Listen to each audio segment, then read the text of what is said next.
Namaskar. A very warm welcome to each one of you to this session of Tuesday gatherings.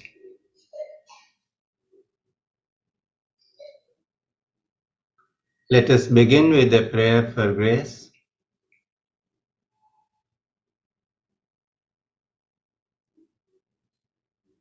By praising the Guru principle. So let us chant Om 3 times before we pray. So take a deep breath each time before you chant. So breathe in and we chant Om. Om.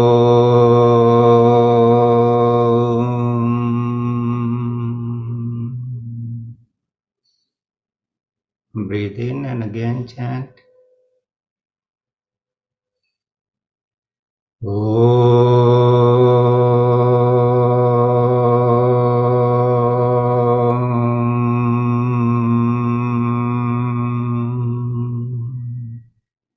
And one last time. Om Akhandamandalakaram Vyaptam Yena Characharam Tatpadam Darshitam Yena Tasmai Shri Guruve Namaha Ajnanatimirandhasya Jnananjanashalakaya Chakshurunmilitam Yena Tasmai Shri Guruve Namaha Gurur Brahma Gurur Vishnu Gurur Deva Maheshwara Gurureva Parabrahma Tasmai Shri Guruve Namaha Om Shri Sadguruve Namaha. Let us bow down to all the masters from all traditions, all religions, all belief systems, from all times, and pray to their lotus feet for their grace.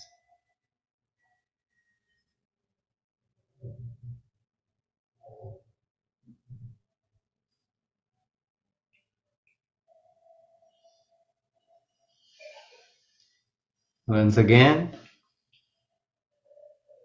a very heartfelt welcome to each one of you. Isn't it amazing that a simple prayer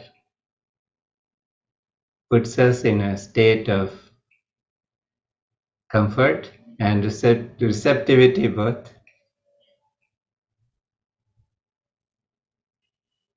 So, the topic that we are going to explore today is titled From Impermanence to Permanence. So, what is impermanence? That which does not remain as it is and changes, that is impermanent or transient.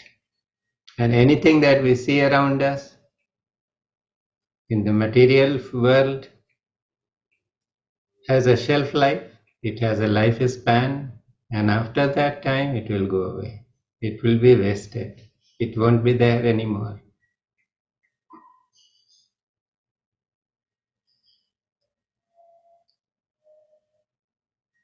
But for lack of understanding, we get attached to what is there in the material world. But there is something which is still more strong for each one of us. That is our belief systems. Who we think we are. And as long as we think that we are this or we are that, we cannot think ourselves as something bigger than what we think we are. So just close your eyes for a few moments and think, who do you think you are?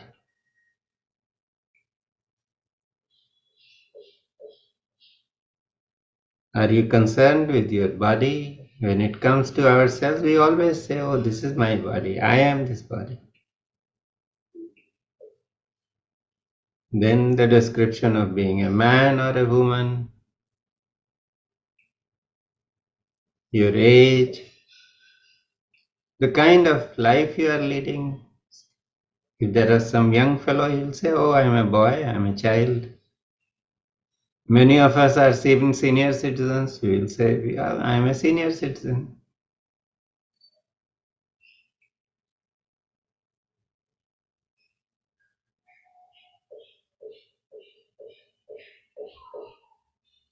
Then we define ourselves by our profession. Somebody is working in an office, someone is a consultant, somebody is a doctor.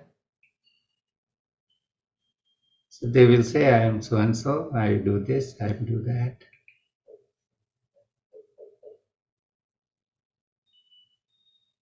Somebody will think in terms of relationships. We can think of ourselves as husband or wife, mother or father. Or if we have our parents, then we think of ourselves as son or daughter or children.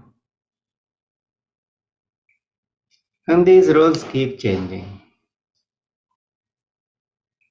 Before the husband, one becomes a wife. Before the wife, one becomes a husband. Before one's children, one becomes a parent. And before one's parents, one becomes a child. If we go out on the road and take a walk, we become pedestrians. If we are driving, we become drivers.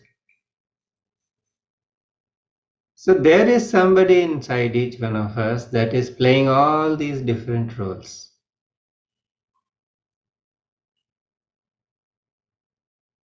But the fact of the matter is that every role can change.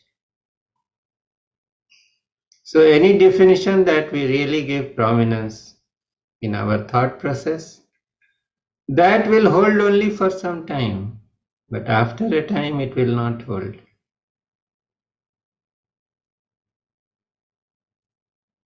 I was a government servant for 37, 38 years, and all this while, if somebody asks me, who are you? I'll say, oh, I'm an income tax man, I'm holding this job or this post. But now if somebody asks me, oh, I'll say I'm a retired fellow. That definition has changed. So everything that we think we are, it changes over time. It is variable. But there is somebody in each one of us who is playing all these roles.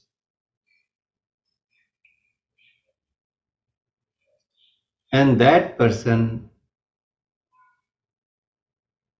does not change.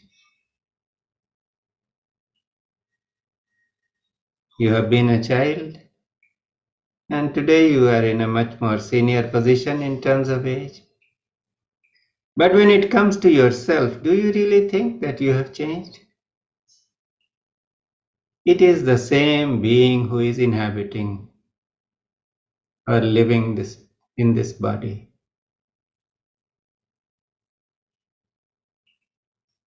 Age affects the body. Age may affect our roles, but does it really affect us? It doesn't. So there is something permanent within us. And we can realize it just by looking at all the definitions that we may think of ourselves. I am my body, I am a Hindu, I am a Muslim, I am Indian, I am a father or a mother, I am the head of my family, I am an employee, I am an employer, I am a doctor, I am a patient. No matter what you think you are, you just look at all these definitions, and every definition begins with I am. So if we write on a piece of paper all that we think we are, and we find out what is the common substratum of all these statements, we can figure out this portion, I am. And this I am can take on any role, any definition, and it is independent of every role. So just close your eyes for a minute, and instead of thinking that I am so and so, I am my body, I am this role that I play, just think of yourself. I am,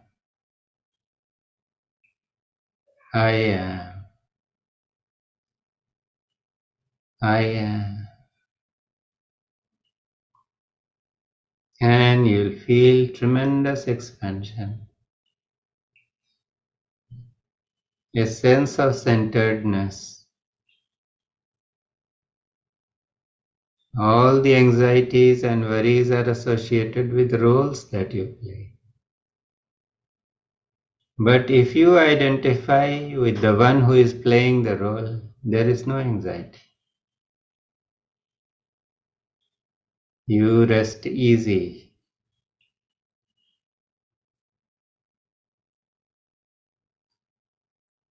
Your breath becomes even and rhythmic.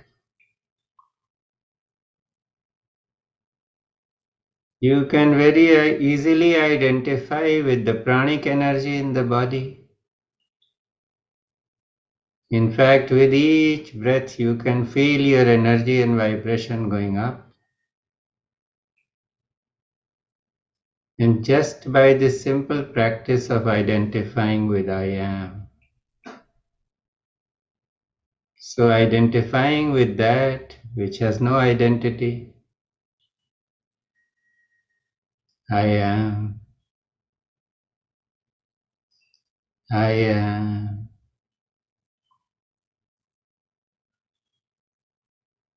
See how you feel. When you say I am, you are no longer your body. When you say I am, you are no longer your roles that you play. You are something much bigger, that which has the ability to play any role, but which is vibrant, silent, self-assured, powerful. Just be in this state of I am.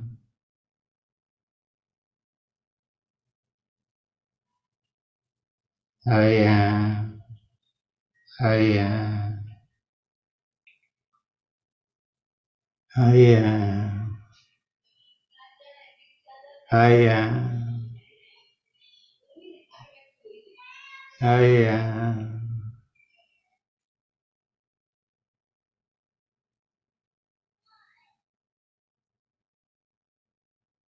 And just be in this state for some time.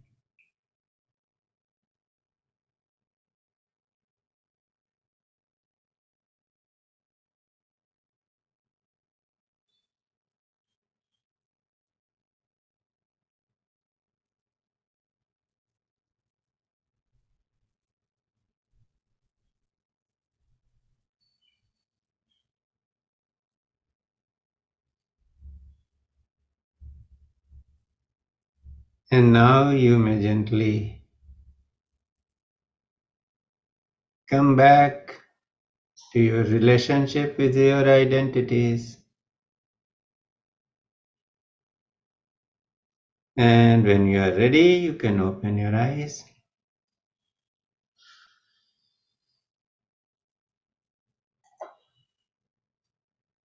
How did you feel?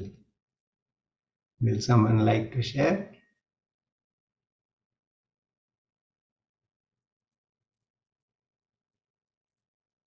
Please go ahead, share something. Rashmi ji, Pandey ji, boliye, please. Sir, I felt very peaceful. I mean, when Peaceful. very peaceful. I mean, and therefore, in fact, some sensation over here. I don't know at the crown. In the crown of the head. Some sensation, yes. Wonderful. But I was just feeling peaceful. When we say I am. I was feeling very self-assuring. Yeah. All anxieties, they just disappear. All sense of insecurity disappears. The moment you said that all those anxiety belong to the roles you play, so everything switched off. That was the great. Good. Wonderful. Anybody else? Anybody felt expanded? Did you feel that expansion? When you have this, Neelam ji, you want to say something? हाँ पहले तो लग रहा था कि starting में कि I am a part of I am universal energy I am energy I am energy you thought that I am energy हाँ लेकिन धीरे धीरे जब वो आई एम कर रहे थे तब वो ब्लैंक हो गया उसके बाद वो कुछ आ ही नहीं रहा था कि व्हाट आई एम कुछ भी नहीं था उसके बाद हाँ तो ये भी बहुत अच्छी स्टेट है ना that was even this thought that I am that thought also disappeared. It was difficult to give energy to the thought. Yes. Wonderful. बहुत अच्छा है. Thank you. Anyone else? Or we go further than this? Sir? Yes. Leela ji, boliye. Yes. I felt when I said I am, I thought, maybe it's a thought, I thought that everyone had that same feeling.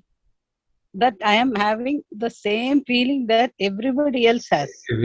That's a wonderful realization because that energy is the same. I was thinking, I am saying I am, same way all people in the meeting, everybody is saying. So we have that common feeling. There's some, but I can't put it in words. Yes. I could only feel it. No, it is the common substratum of every one of us. I felt that everything else I felt was a superimposition. Wonderful. But I don't know how to put it in words. No, because identity is a superimposition. The basic, the core of being for everybody is the same. So I was thinking, Vatsala is my sister, but even then, when she says I, it is the same I. It's the same I. I and her, it's all the same. So what is this world? Wonderful. But this is realization. This is very wonderful. It's a wonderful process. So just the simple identification with I am drops all other identifications. The identification itself drops. So thank you. I want to go deeper into it, but I don't know how. No, you just sit. See, Raman Maharshi gave only this dharana. He said, you ask yourself who you are. If a thought comes, you ask who is having this thought. People used to come and ask him certain questions, and his answer would be, you ask who is asking this question through you.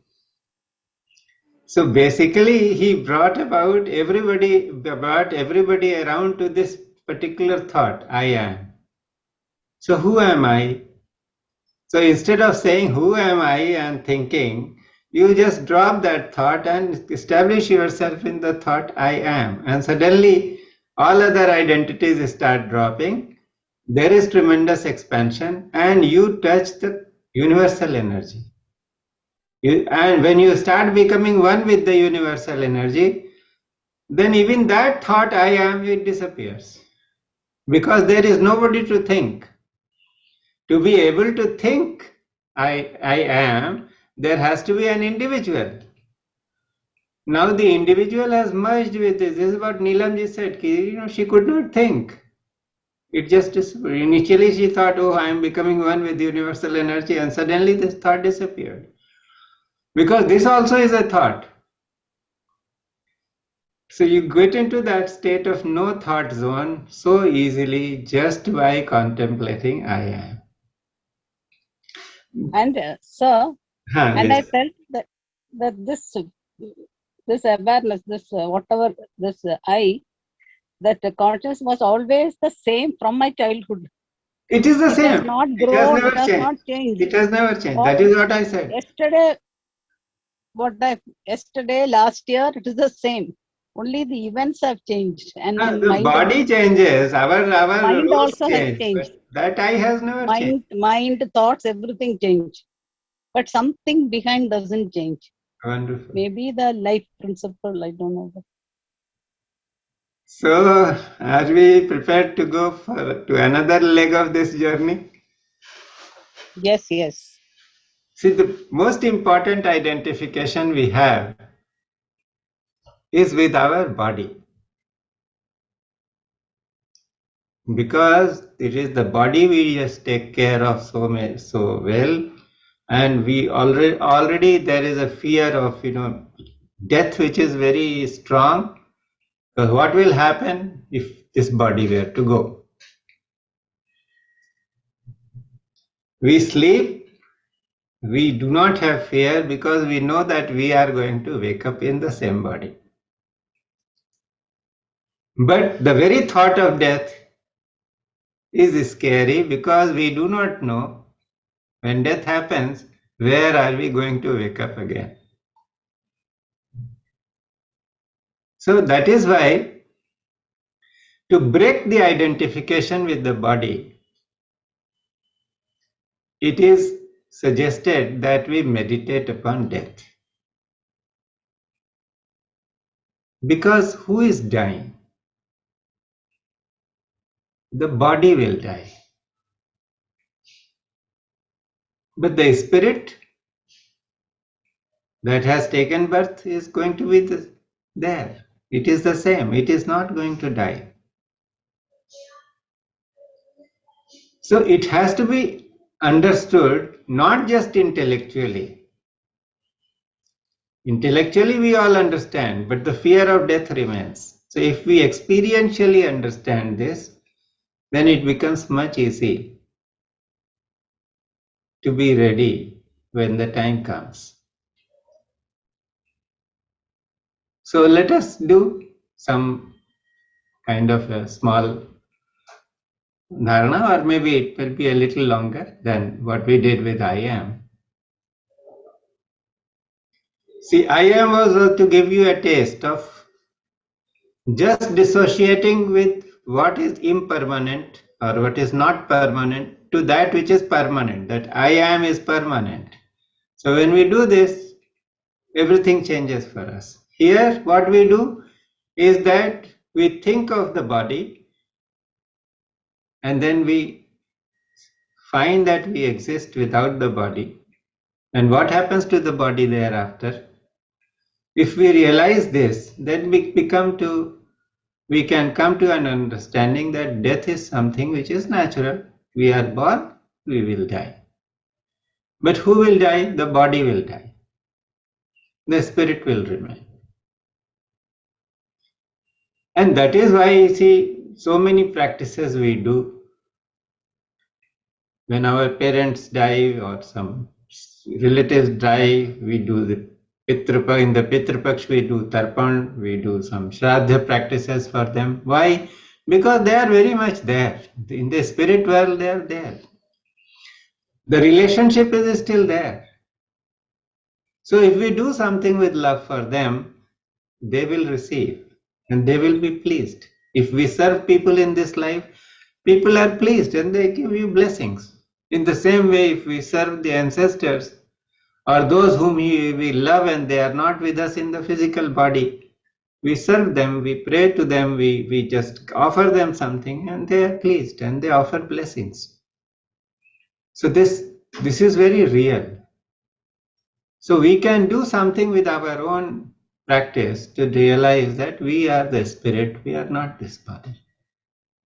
And this body has come from nature, it will go back to nature. But the spirit remains, we remain. And that is the secret to immortality. Jesus Christ came and he told people that I have come to give you immortality. I will make you immortal. But making immortal does not mean that a person is not going to die a physical death. It is being rooted in the spirit that never dies. And that is why those people who are realized, the great masters, we pray to them, you pray to Buddha, you pray to Jesus, you pray to Krishna, you pray to Ram, and they respond. You receive blessings. Why? Because they have lived this life, they have gone out of this body consciously, and they are there. The spirit is there, the power is there to bless. So let us do this small experiment. Just be comfortable. Those people who can lie down, they can even lie down in bed, in Shavasana. But if you are sitting and you are comfortable, just sit comfortably.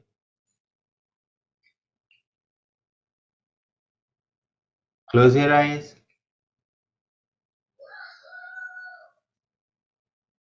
Pay attention to your breath.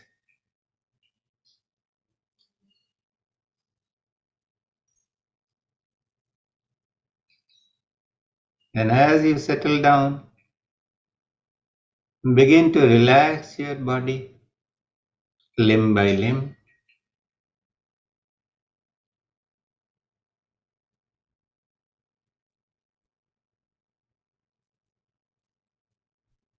Just relax.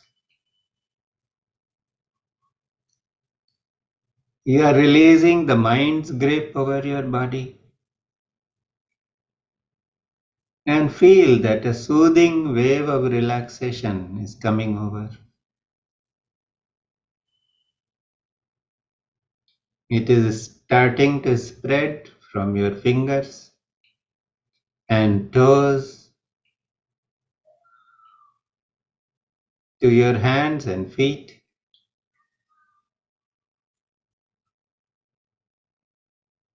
Up your legs and up your arms,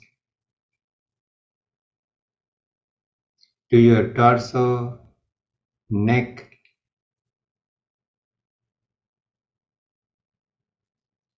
face.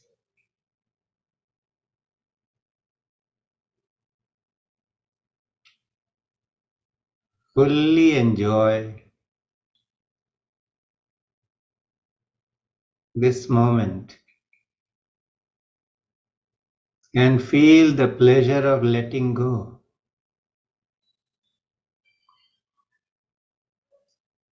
Sinking deeper and deeper into a state of relaxation.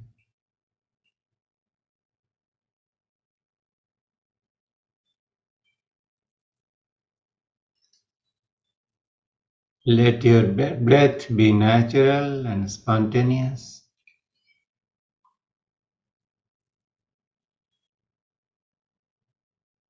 Allow your thoughts to dissolve into the breath.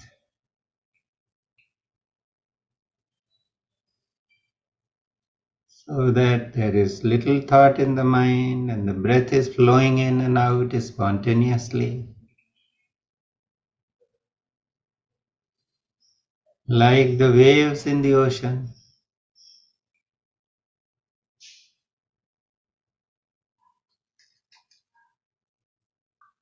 Now visualize yourself lying down in a peaceful place full of natural beauty. There are a lot of trees,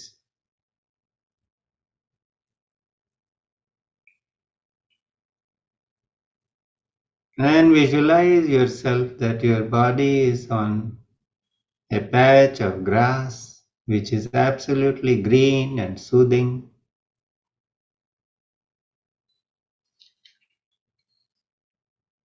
You can feel the natural breeze caressing your body.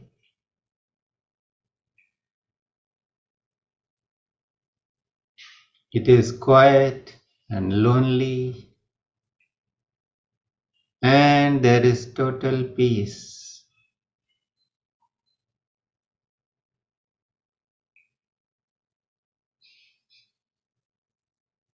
The peace outside begins to seep inside you, and your mind becomes quiet and silent.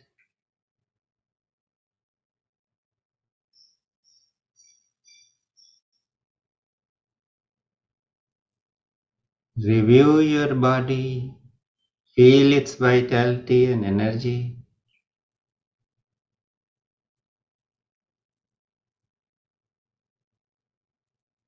And now feel as if this energy is seeping out, leaving you weaker and weaker.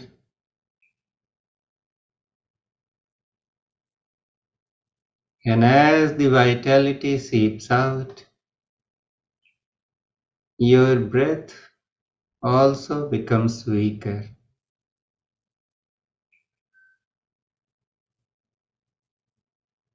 Breathing becomes very, very slow.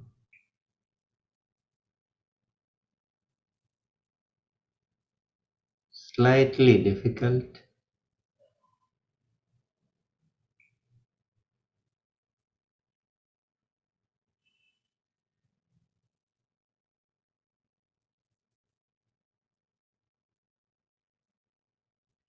As the breath becomes weaker,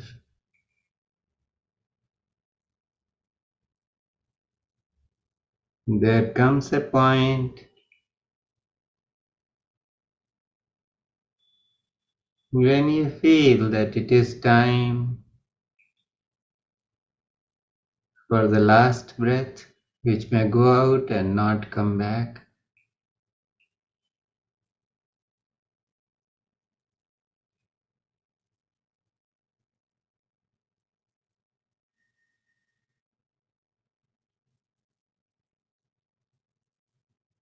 But if you are conscious of it, you will feel that it is a point of physical release.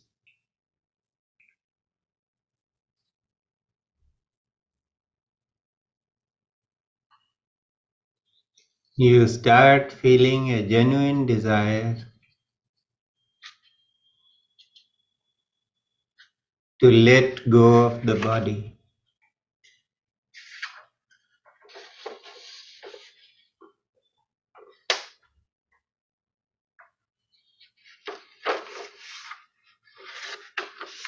Now you can sense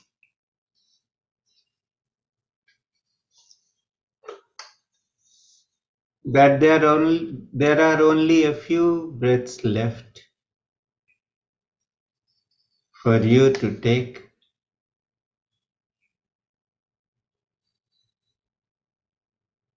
Even the heart is slowing down and is about to stop.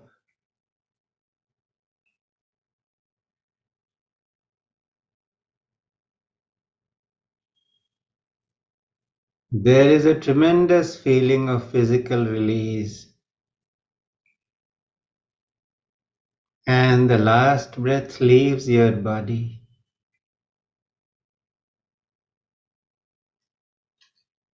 With the exhalation along with your spirit.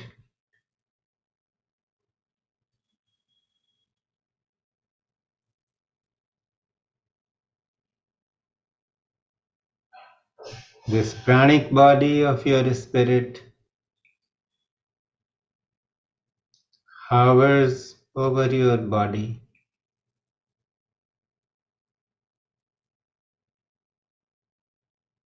And you can look upon yourself, your physical body from above.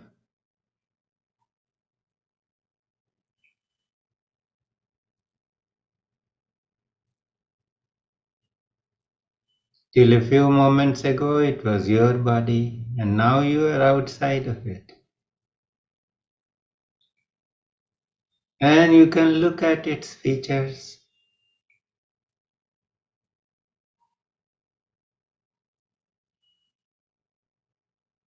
Be completely with whatever you are feeling.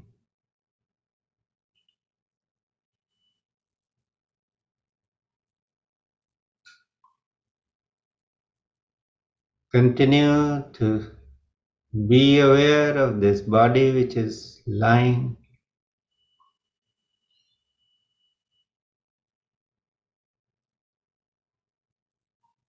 And see how it is changing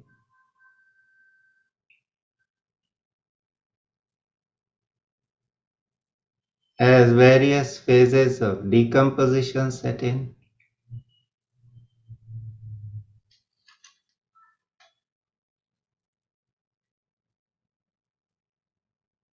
Hovering above the body, you may notice that it is becoming more and more stiff, and the stiffness begins from the eyelids.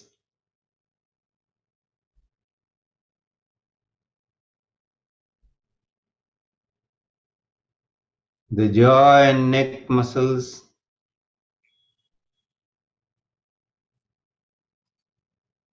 are becoming tight, and this tightness is spreading to all other muscle groups.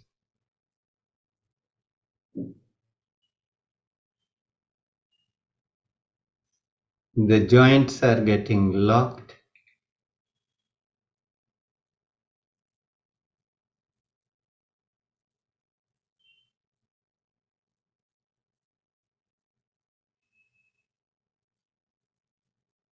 As hours and days pass, you notice that the immune system of the body has been destroyed.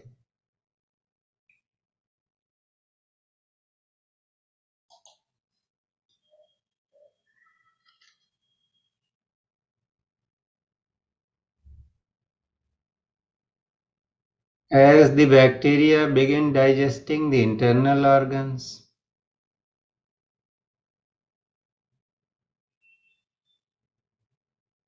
the soft tissues are being broken into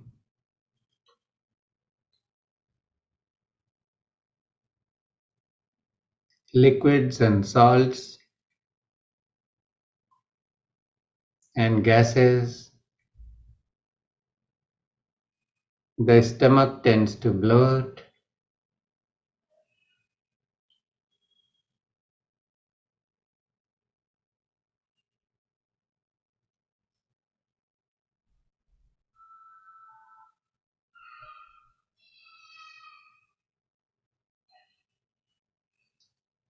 Look at this disintegration of the body with detachment. As it decomposes,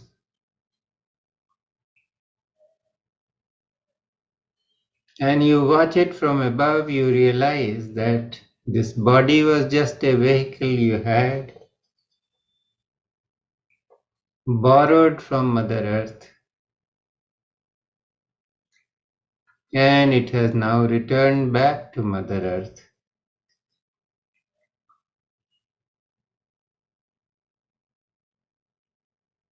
This decomposing body is not a food source only for the bacteria, but microbes, insects, fungus,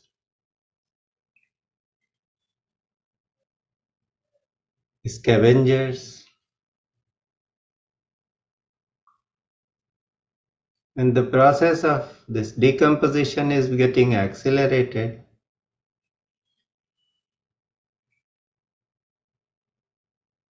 As maggots feed on the body,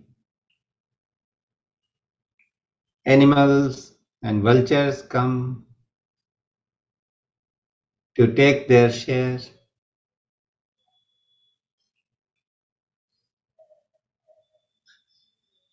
The limbs are scattered over a wide area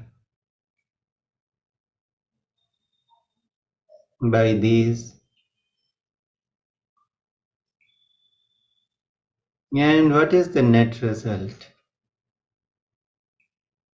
As your body returns to Mother Earth,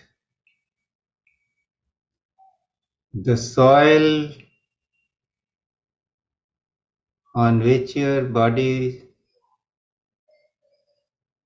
rested has become richer in minerals and nutrients.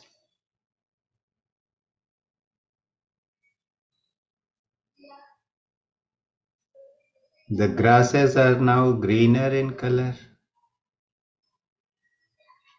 than other areas nearby.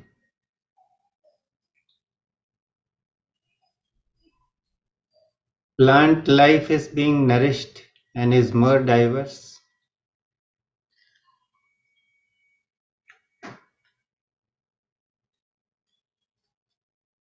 The body now reduced to a skeletal form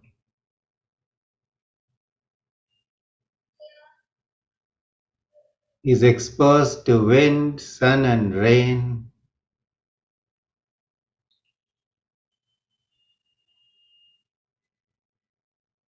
And they reduce it to just a few bones here and there.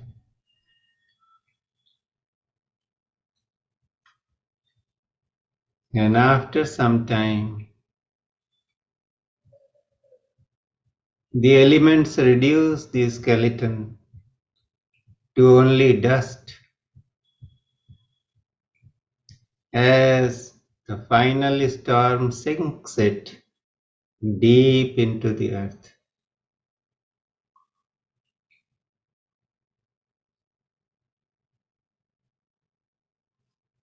As you can see, your body is now nowhere, and yet it is everywhere.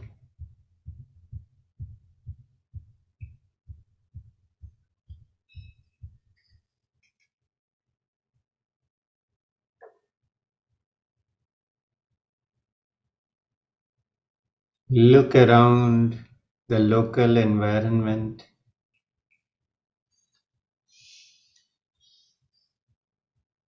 The nutrients this body provided have become one with everything around. All the flora and fauna have been nourished by your body.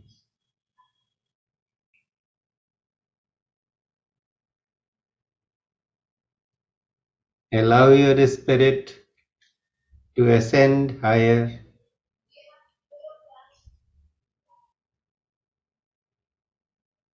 Let it expand to encompass the entire terrain beneath you, and consider how the bioenergy of your physical body is now fully merged with the plants and animals of this whole area, even the earth itself.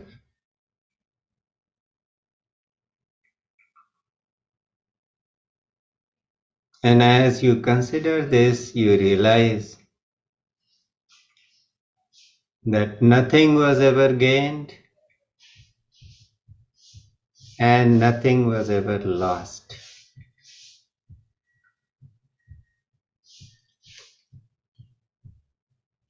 Allow your spirit to ascend higher and expand even further. Look at the entire planet Earth from above.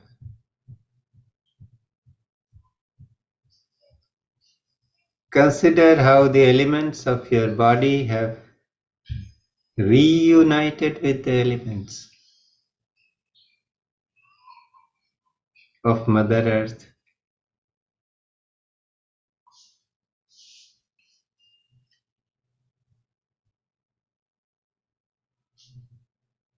Take a moment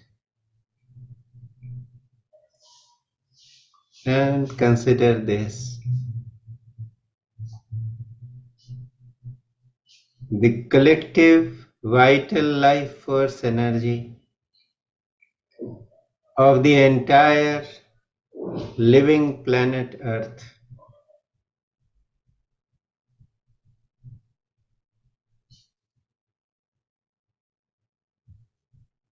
is responding to you.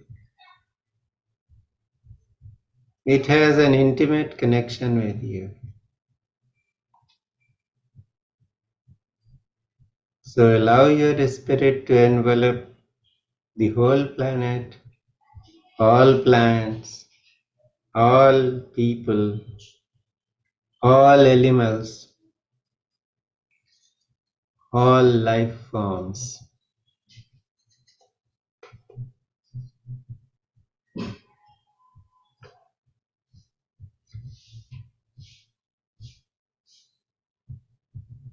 Now expanding beyond Mother Earth,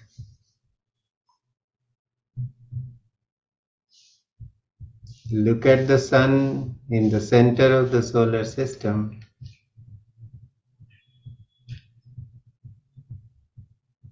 The great source of life that it is.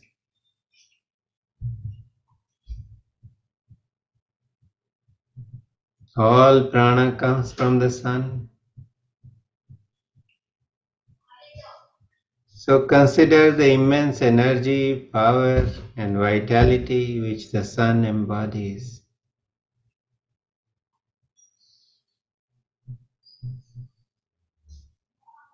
Expand further into the heavens.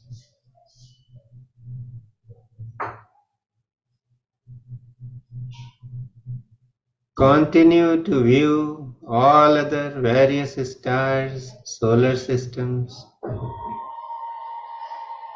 in the entire Milky Way galaxy.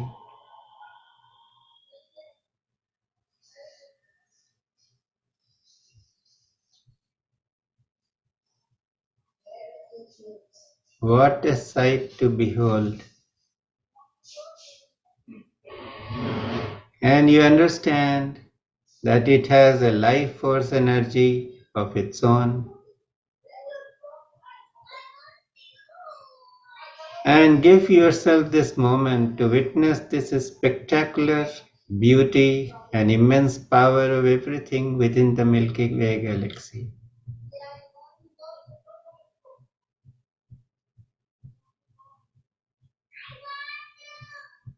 Now as you expand even further into the heavens, you come across countless other galaxies, each massive in scale and having its own unique form of incomparable beauty.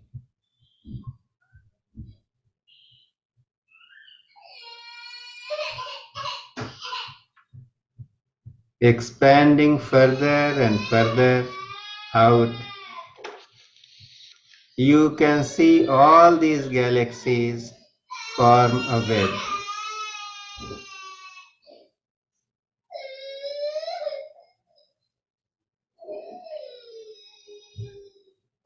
Let it become apparent to you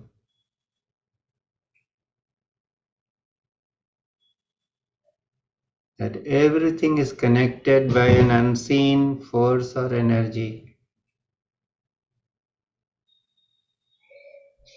which binds everything together.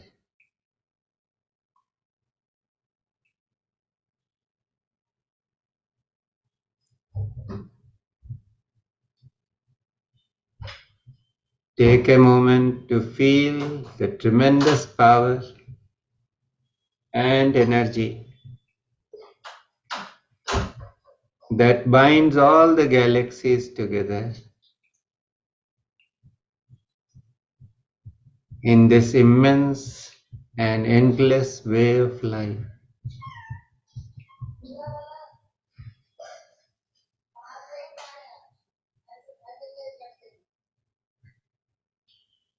You are now experiencing the unification of all galaxies in the universe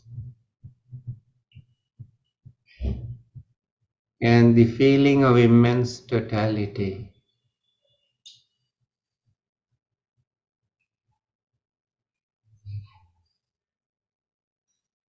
The energy you are feeling is the same life force energy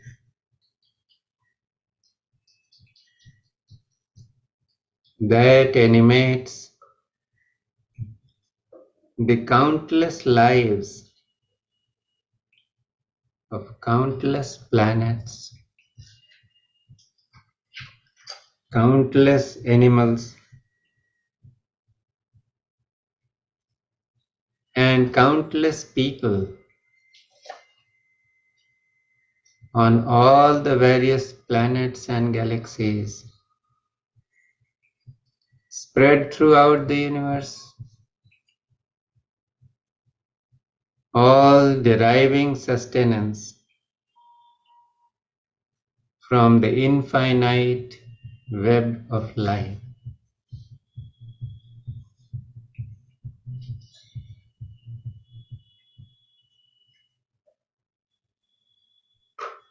Now expanding even further,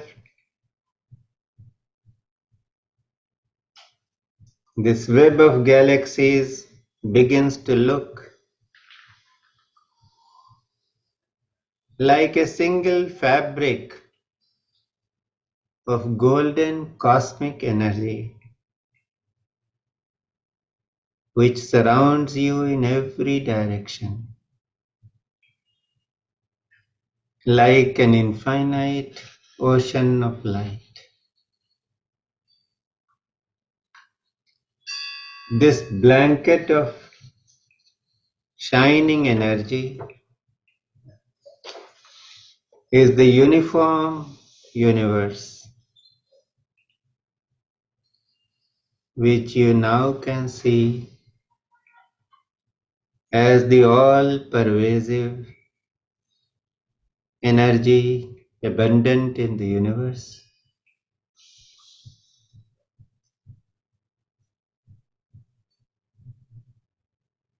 And as you behold this,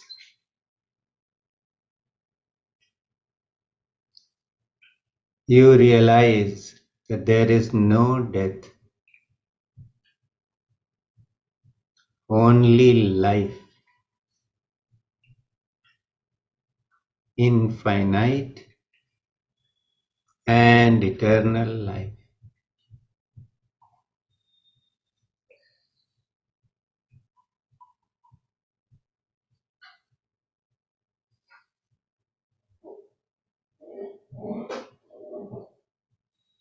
Now see the subtle form of your individual spirit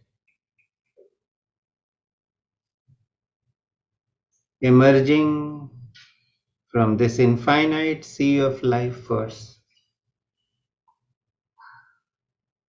and then merging into it again like a stream flowing into it and merging into the ocean.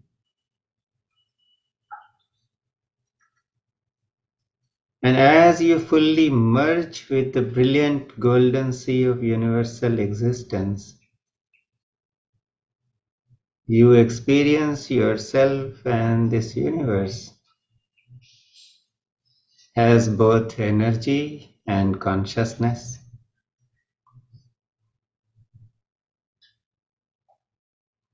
full of elements, living power. This energy is the breath of the living universe.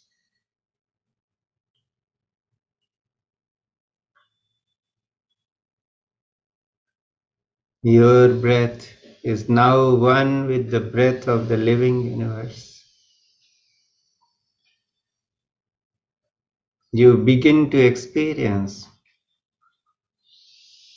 this all-pervasive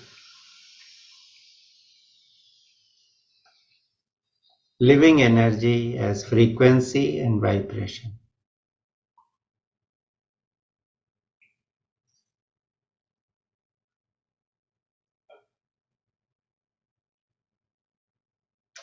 You might be able to hear this humming sound, the eternal sound of the universe, this deep, loving hum, warm, resonant, and rich, which is the very frequency of life.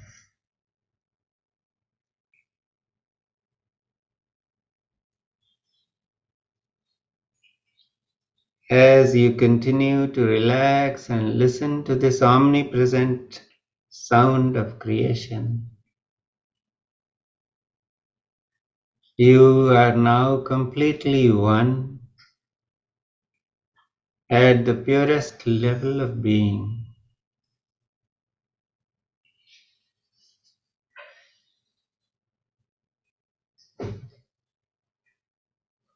Experiencing an intimate oneness with all life.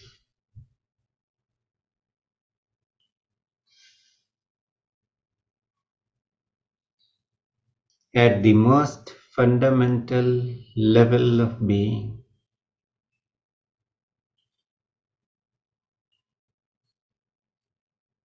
It is perfect, untainted awareness, perfect, untainted love.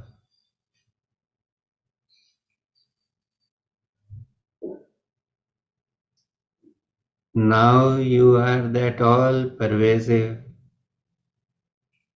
omnipresent, universal consciousness, the source from which all things arise and to which all things must return.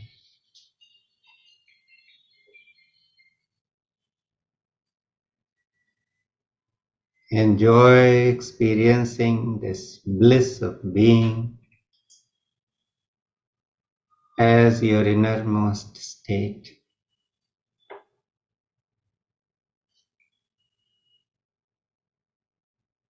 It's not some dream.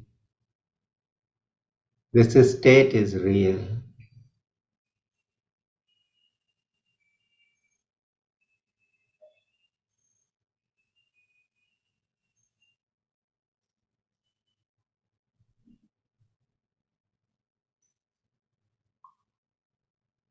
These may be my words,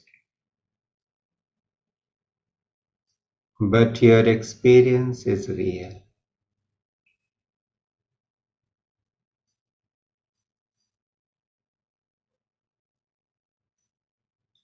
And as you enjoy this moment,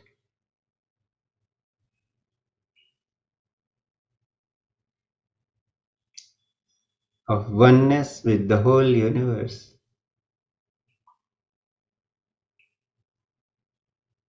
you are also simultaneously experiencing the highest truth.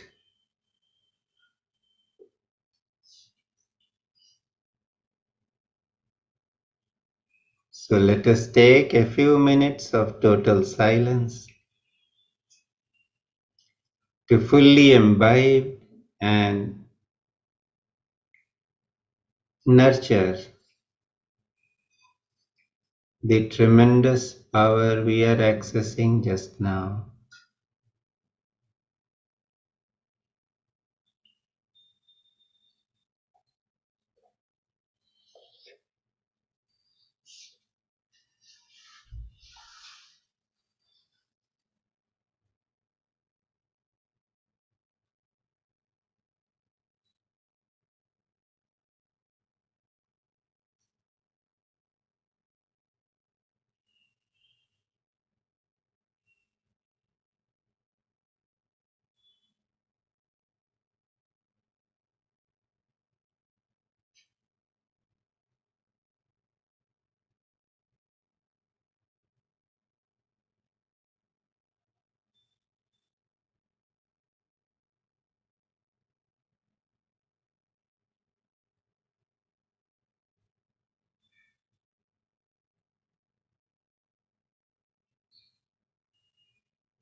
As long as there are unfulfilled desires,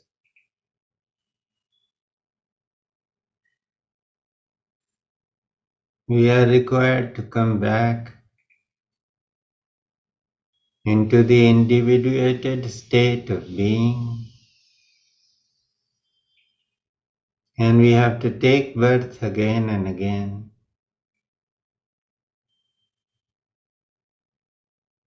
And be present here with the body in the material world.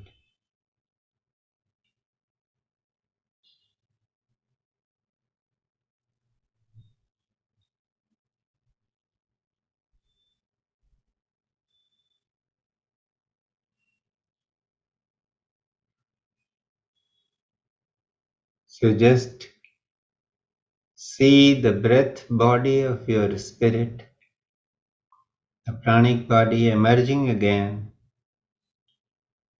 separating from this infinite sea of golden light, now fully charged, invigorated, and re-energized.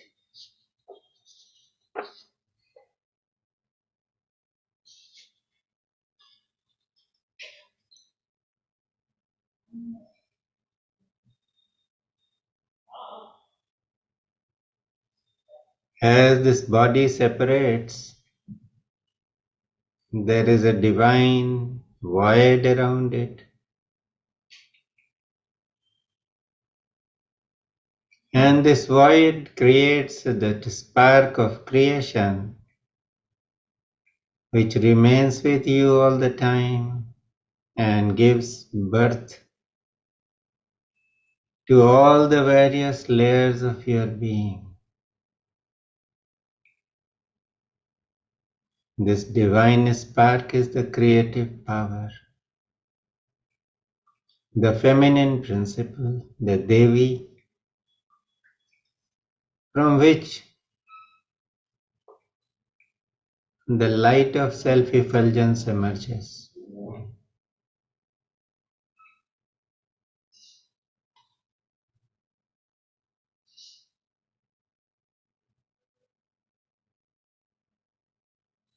So from the individual perspective, it is this divine spark.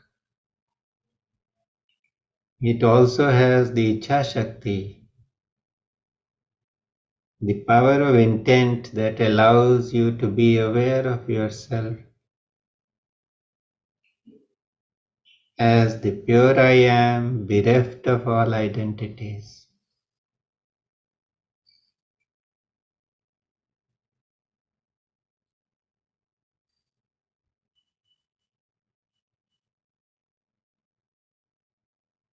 This I am is self-sufficient, self-contained, but when it attaches itself to identifications, then it is limited by the illusion of time and objectivity. And from the illusion of objectivity comes the experience of being separate, being different. And this is what gives rise to our intelligence, ego, and mind.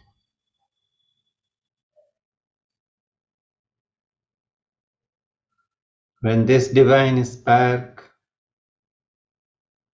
goes down further, it manifests the five senses, allowing you to perceive the world through the mind.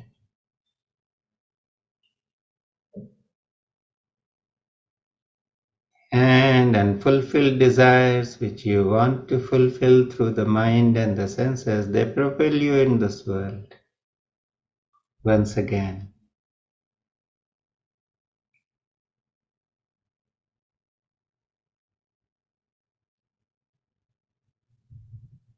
So now see yourself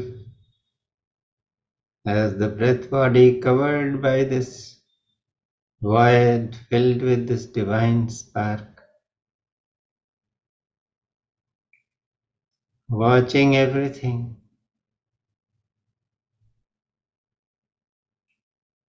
So you are on the return journey. You pass through the Milky Way.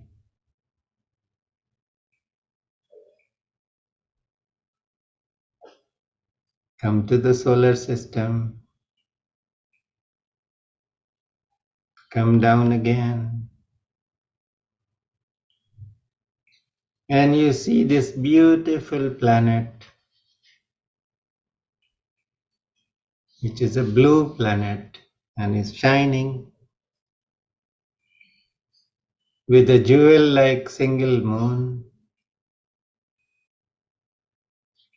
And this is the planet Earth.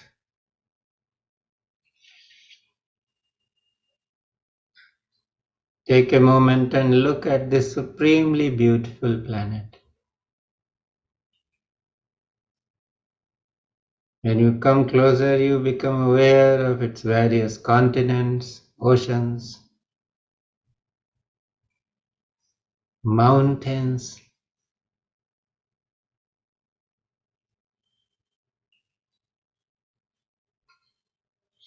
Now, as you are about to enter this planet, consider why you have desired to be born here. What was your motivation?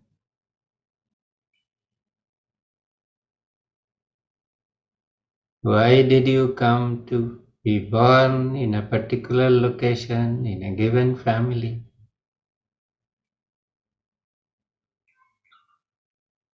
Why have you chosen to be born in this particular time?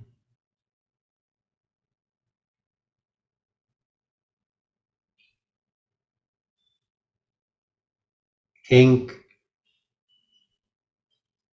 what is it that you have to offer to this world?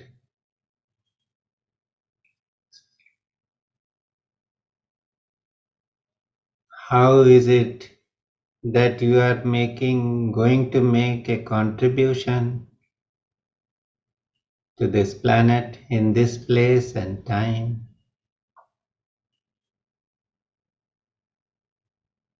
so that your mission is fulfilled, your karmas are resolved, and you become free.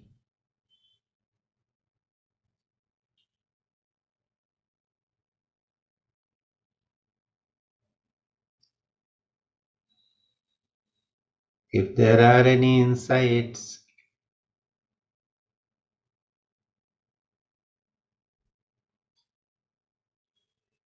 just take note of them.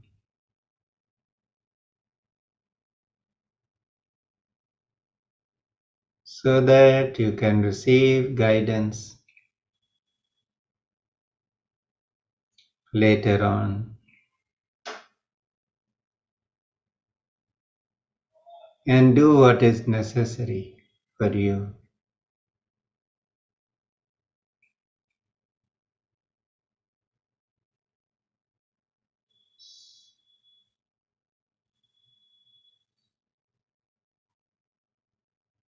Coming further down through the Earth's hemisphere, coming to your own continent and the exact location of your actual physical body.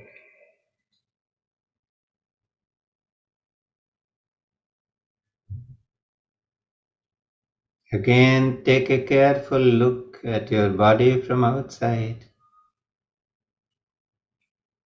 and realize that you still have a body. You still have a chance to fulfill the purpose for which you were born in the human form.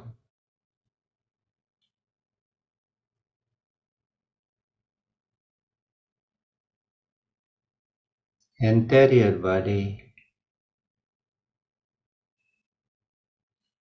Feel the familiar environment and you feel so good.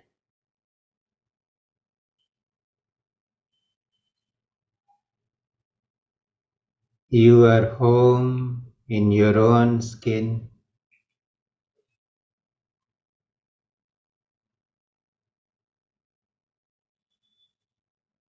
It's so wonderful to be there.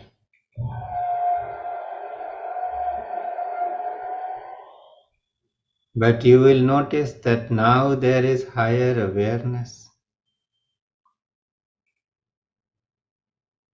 An awareness of your unlimited self.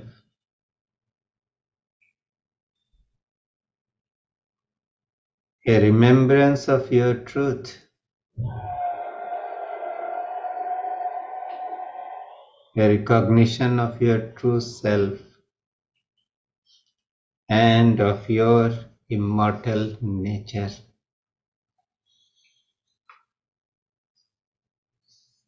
So as you contemplate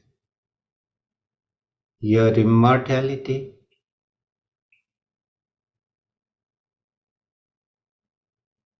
just listen to these soothing sounds that are going to raise the frequency and vibration of all the cells of your body.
As you listen to this Om sound,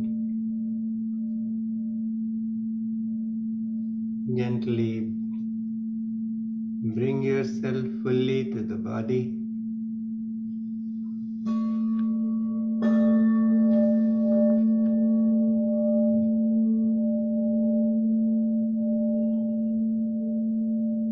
Become aware of your breath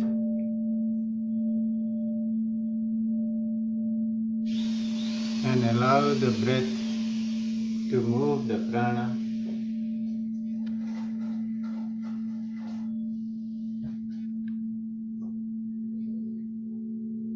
And gently become aware of the contact between your sit bones and the chair or the bed in which you are sitting. Become aware of where your hands are placed.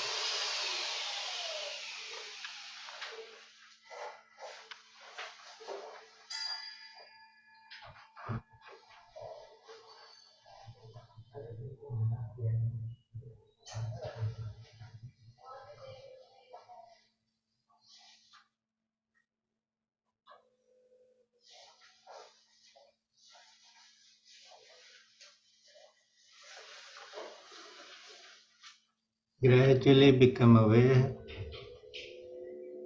of your environment with closed eyes.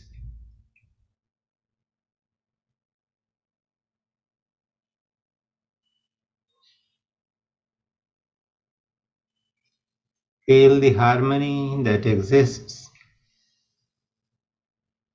between you and your environment, the sounds that may be around,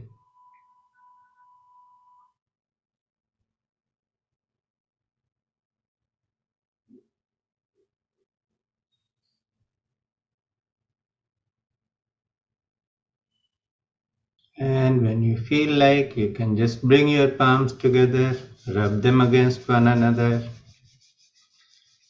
Feel the energy coming into the palms through the friction, and cover your eyes with your palms. Become aware of the energy transfer which is happening through the palms into your body. Keep breathing, and when you are ready, gently caress your face and open your eyes.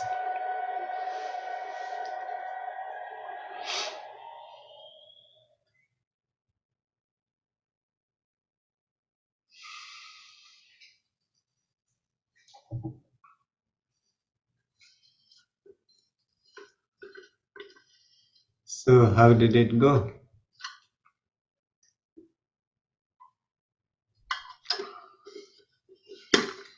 Anybody wants to share something? Was it scary or enjoyable? What was it like? Just share your experience, whatever. For some moments, I was feeling. Hello. चला जी हाँ एक second let me spotlight या please go ahead For some parts of it, I was feeling very. I mean, when the body is rotting or rotting and all those things and scattered. Actually, the thought of it. No, means I began to focus more on the worms and insects than on. that is, see, if you are watching, if you are in the state of the witness, then it will not affect. But if you it only shows that there is identification with the body, that it is my body to which it is happening. Yeah, yeah. So I have some reason to be worried. So it that happened is, for some. that is, but it's okay. It's fine. Yeah. It only shows that there is an identification with the body, which is quite natural. And Later on, then it was afterwards, beautiful. later on, it was beautiful. Beautiful. That expansion feeling was there and the thingness was there. Thank you. Anybody else? नहीं? मैं बोल रही हूँ. हाँ बोलिए नीलम जी, एक second, let me spotlight. मैंने first time life में इस टाइप का मेडिटेशन किया है। जी तो स्टार्टिंग में माइंड बिल्कुल डिनाइल मोड में था कि हाँ। बॉडी से हम नहीं निकल सकते। नहीं निकल सकते हैं, तो ठीक बड़ी फाइटिंग चल रही थी कि है। फिर आखिर उसने माना कि स्पिरिट बॉडी से निकल गई है, और तब बहुत दुख हो रहा था। हाँ, लेकिन जब आपने उसके बाद बोला जब स्पिरिट हो गई, हाँ। Then I was very happy कि अब मैं स्पिरिट लोक में चली जाऊंगी। I will not come back to my body. This brings, you are making a very important point. What people have experienced or what has been shared is that when death happens, the spirit goes out. Now only the body remains. The family members, other people who love or like, they cry. But the person who has left the body, he feels very amazed. I am feeling so light. And these people are crying. So this is why, spiritually speaking, when somebody passes away, we should not cry. Because if we are crying or we are grieving, then we are passing on that grief to the soul. And that grief is going to be determining that soul's mental state. Because soul has a feeling, soul can feel everything. So if the loved ones that the soul has left behind, they are unhappy, they are grieving, they are crying, then that soul cannot be at peace. So therefore the important thing is that when somebody has gone, out of love, you are going to miss them. But make that an occasion for celebrating that person's life. So there is a very subtle difference that we can grieve out of attachment and we can celebrate out of love. We celebrate that person's life. So it is a big service. It's a great service that we can do to the departed soul, because they will be very pleased and very happy if you do that. Thank you. ये बहुत सही बात है, ये attachment है, छोड़कर जाना इतना आसान नहीं है। लेकिन जब हम ऐसा ये प्रोसेस करते हैं तो इससे बहुत सा अटैचमेंट निकल कर चला जाता है। बिल्कुल बिल्कुल। हाँ, और ऐसा कहते हैं कि अगर ये मेडिटेशन कोई 40 दिन लगातार करे तो the fear of death will go away. नहीं, अभी भी वो सेंसेशन है हाँ। कि हम बॉडी से चले जाएंगे। दैट नहीं, सेंसेशन वो तो जब आएगा तो हम रुकना भी चाहे तो रुक नहीं सकते, हमारे तो इख्तियार में नहीं है, कंट्रोल में नहीं है। बट अवेयरनेस आ गई। Awareness आनी चाहिए। And then the best part is that you realize that sometimes in meditation what happens, we go outside and we see our body from outside. So then the understanding comes, oh, I have gone out, I am seeing my body. So I am not in my body, but I am. I still am. So when that experience comes, then also the attachment with the body drops. और थोड़ा scary part भी था जब आप बोले थे skeleton. See, but it is a fact that that her life में हर आदमी को प्रॉपर क्रिमेशन नहीं मिला है। All of us have gone through lifetimes when the body has rotten. नहीं, आप मेडिकल में देख लीजिए, मैं डॉक्टर हूँ, मैंने 6 बॉडी काटी थी डिसेक्शन में। जी। तो वहां जो बॉडी कटती थी और उसकी बोन्स तो संस्कार तो कुछ नहीं होता था। हाँ। वो उनकी हड्डियां घूम रही होती थी, हम पढ़ रहे होते थे वहां पर बैठ के। It is like that. Okay, चलिए, thank you for sharing this also. हाँ, तो कोई संस्कार नहीं होता उनका। Thank you. बहुत अच्छा था, बहुत बढ़िया था, बहुत एंजॉय किया। Thank you so much. Anybody else wants to say something? Uma ji, आप कुछ कहेंगी? Yes, sir, it was a beautiful experience. And way back in the 1990s, I had attended a E-Lab workshop with one of the Swamijis, my earlier gurus. And at that time, he had taken us through such a meditation, a longer process. So it was about 3 hours.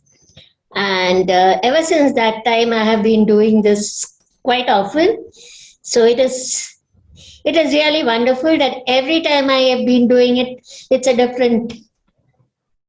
Like today, when you said about the gnawing of the worms, the germs, the bacteria, I could really feel that, and I was so grateful that the physical body could be food for so many people, for so many creatures. It goes back to nature. It goes back, yeah. So it was a beautiful feeling. From Yes. dust to dust. Yeah, and even at that time, this physical body is able to serve. So that was. Thank you so much. Thank you, Manji. Anybody else? No. And for me, this fascination with death started early, because I remember that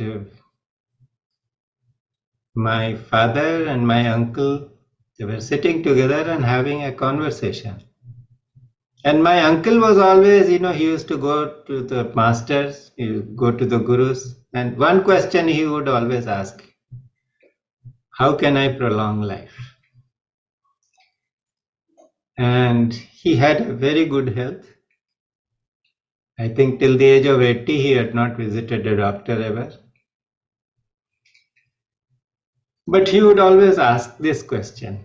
So he was, and my father was somebody who was, my uncle used to get up early in the morning, read Gita, do meditation. So many things he used to do, and he would go to all the gurus and ask, how can I prolong life?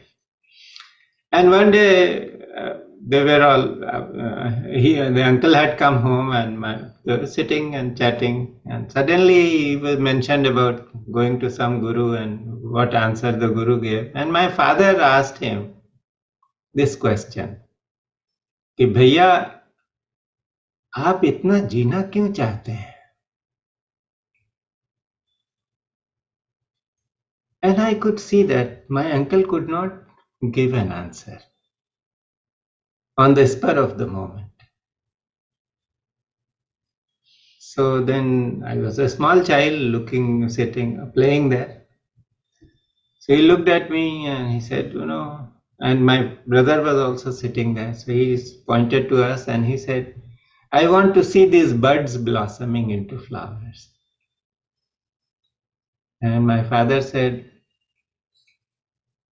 are we the arbiters of their destiny?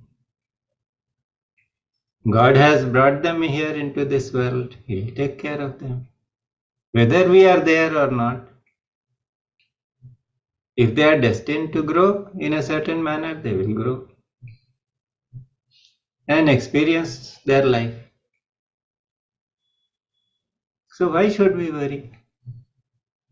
And then my uncle asked my father, his nickname was, he used to call him Mohan. My father's name was Madan Mohan. And he said, Mohan, what is your philosophy? And my father told him that, look, the Indian tradition has been very well put in by Gurudev Rabindranath Tagore in one of his poems. And I will go by that poem. And he mentioned this poem.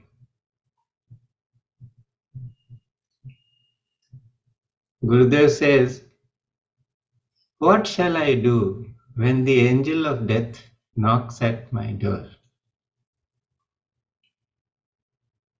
And then he himself gives an answer. He says, I shall welcome him in and present to him the fullest vessel of my life. And my father said, this is the Indian tradition. So I will follow that. I must have been about 8-9 years of age. I did not understand English much. But this entire conversation, for some reason, was printed on my consciousness. And I remembered it very clearly. And much later, when my father's last days came, I saw this happening. 6 months before he passed away, he told me one night that I am going to go. And it was a matter of fact thing. And no emotion, nothing. And I was very worried. I was studying in my BSc final year. I'd lost my mother. And I was very worried. I said, my father has gone bonkers. He's talking of death like this. And he just told me this and went off to sleep. So next day I was very vigilant. I looked at my father. Is he all right mentally? And he was all right. He went on doing everything. And 6 months later, this happened. He became sick. And 3-4 days into the treatment, the doctor told us medicine is not working. You take him to some medical college, some big hospital. He refused to go. And he told my brother, the doctors have medicine for a disease. They do not have a medicine for death. My time has come. So I want to die in peace. I would not allow my body to be exposed to a surgeon's knife.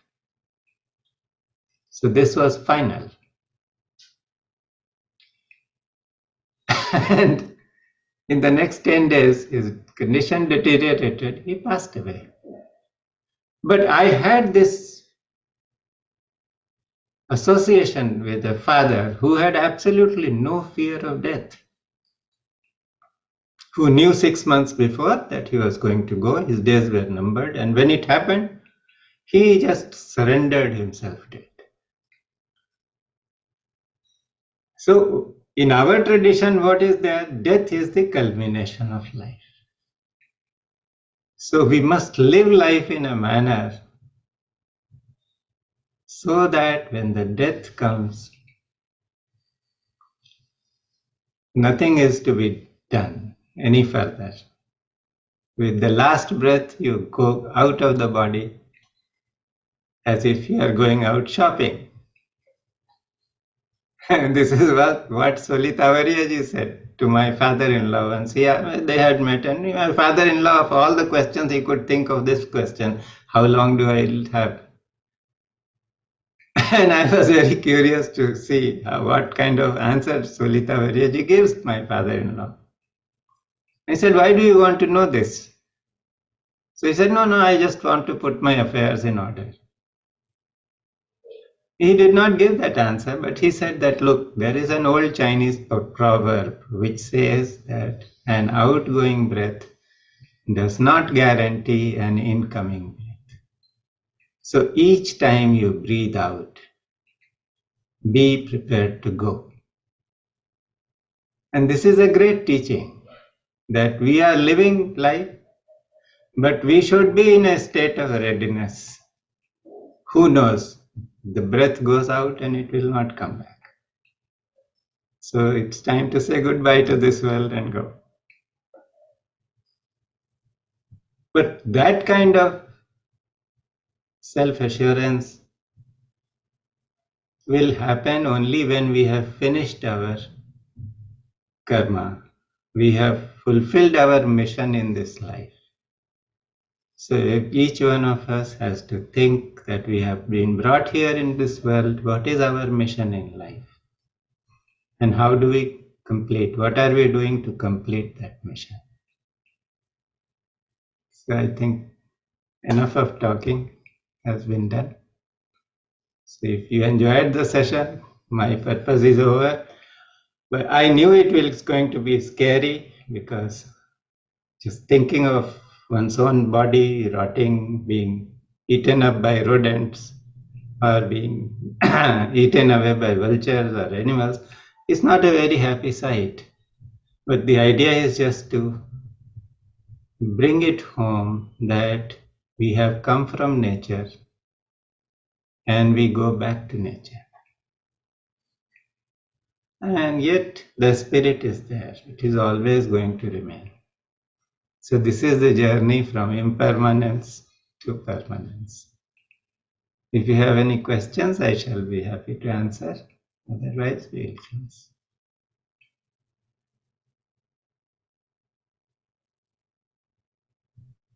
No questions? Very nice. So we will end with the Shanti part. Om